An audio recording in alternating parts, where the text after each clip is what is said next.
Y para analizar más de cerca la personalidad del señor Omar Mateen, nos acompaña hoy el antropólogo y profesor de la Universidad del Rosario, Esteban Cruz. Profesor Cruz, muy buenas noches. Gracias por volver a estar con nosotros analizando esos temas de los que usted es experto y son asesinos en serie, masacres y demás. Bienvenido. Bien, muchas gracias y gracias a ustedes por la invitación. Mire, cuando usted ve al señor Mateen, después de haber visto pues todos los cubrimientos de prensa, lo que se conoce, ¿qué análisis puede hacer de la personalidad que hasta el momento se ha revelado según la información de inteligencia? Sí, Mateen tiene una personalidad típica de lo que nosotros llamamos un asesino en masa. En el mundo existen muchos casos de asesinos en masa, pero la mayoría son norteamericanos. Es más, el fenómeno de asesino en masa comenzó en Estados Unidos con la masacre de la Torre de la Universidad de Texas durante los años 60. Este hecho, el de ayer, es el acto de asesinato en masa más grande o más prolífico o más horrendo de la historia de Estados Unidos. El anterior había sido en 2011 con 33 personas muertas en el Virginia Tech, en la Universidad de Virginia, que había sido a manos de un coreano y esta vez es a manos pues de un norteamericano hijo de musulmanes, afganos, que es completamente diferente a decir que es un terrorista islámico. Yo estoy seguro que es un asesino en masa. Profesor Cruz, cuando usted dice que es un asesino en masa y que por lo tanto no es un terrorista, parecería que son dos opciones excluyentes. Uno se pregunta si para perpetrar un hecho de estos tan sangriento y tan terrible, no hay que ser de por sí un poquito psicópata, un poquito perder la empatía con el otro y después tener justificaciones que pueden ser terroristas. Sí, es que el asesino en masa no tiene edad. Hay asesinos en masa que son mayores, personas de 70, 80 años registradas, y hay asesinos en masa que vivió Estados Unidos que fueron muy fuertes, que fueron los niños en los colegios. Sí. Y fue una epidemia que tuvo los Estados Unidos durante todos los años 90, que no ha terminado todavía, que ya amaina un poco de niños de 12, 13, 14, 15 años, que llegaban armados a los colegios y mataban a sus compañeros. Hubo otra epidemia en los 80 muy parecida, que eran de personas que llegaban a los trabajos a matar a los compañeros de trabajo. Y eso fue muy común en los Estados Unidos en los 80. Ahora estamos viviendo algo distinto, porque hace muy poco en California, en San Bernardino, hubo un ataque muy parecido y pues estamos viendo otras circunstancias, pero la mecánica, el asesino sigue siendo un asesino en masa por su estructura.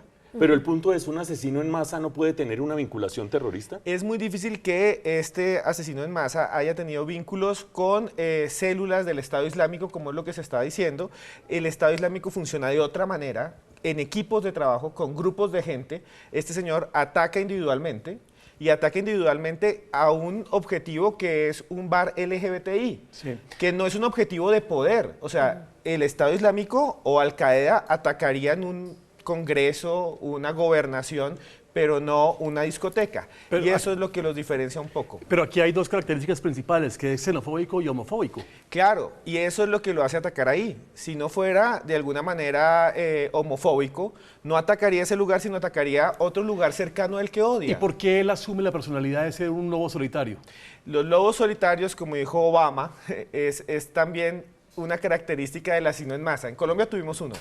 El casi de los pocos de América Latina. El Poseto. Y él actúa en solitario, él actúa con todo lo que tenía y ataca en un restaurante que él ya conocía y que a él le gustaba. Lo que está haciendo este señor es atacar también un lugar que él ya conocía porque había ido al bar, no sabemos si le gustaba, su esposa lo había acompañado incluso al bar, su actual pareja, y de alguna manera ahí destruye lo que él odia, destruye lo que él detesta. Y la diferencia con nosotros es que en Estados Unidos efectivamente él puede comprar un fusil de asalto en un supermercado, nosotros no. Profesor Cruz, habrá televidentes diciendo, ay, ¿qué es este morbo de andar escudriñando en la personalidad del asesino? Hay una cosa fundamental en todo esto.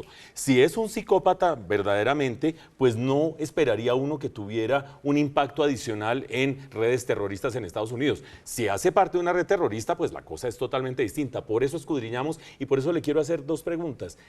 Una, ¿por qué declarar lealtad a ISIS si es un asesino en masa? Y dos, la que insinuaba Juan Pablo, ¿Él al fin era homófobo o no? Porque iba 2 veces al mes al bar Pulse. Bien, hay dos cosas. Primera, si declaró lealtad al ISIS es porque quería mostrar como una especie de testamento de rabia, de odio frente a la sociedad que él detestaba. Y eso es muy común. El asesino coreano, por ejemplo, en el Virginia Tech dejó un video y en el video él daba lealtad a los asesinos en masa de Estados Unidos y los honraba como una forma de detestar y atacar a la sociedad. Yo creo que es por ese lado, más que él tuviera conexión. Es muy poco probable que tuviera conexión con ISIS. Y la segunda es, si iba al bar, realmente no sabemos si le gustaba o no le gustaba el bar. Tal vez estaba planeando el ataque.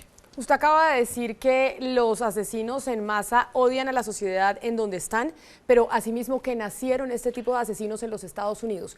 ¿Qué es lo que pasa en la cultura norteamericana, que es allí específicamente en donde se germinan este tipo de personajes que vemos con estas tragedias, y esta, la de la Florida, la más grave de todas? Sí, muchos criminólogos se han dado a esa tarea de responder por qué en Estados Unidos pasan estos asesinatos en masa y llegan a dos conclusiones. Una, las armas están a la mano de cualquiera.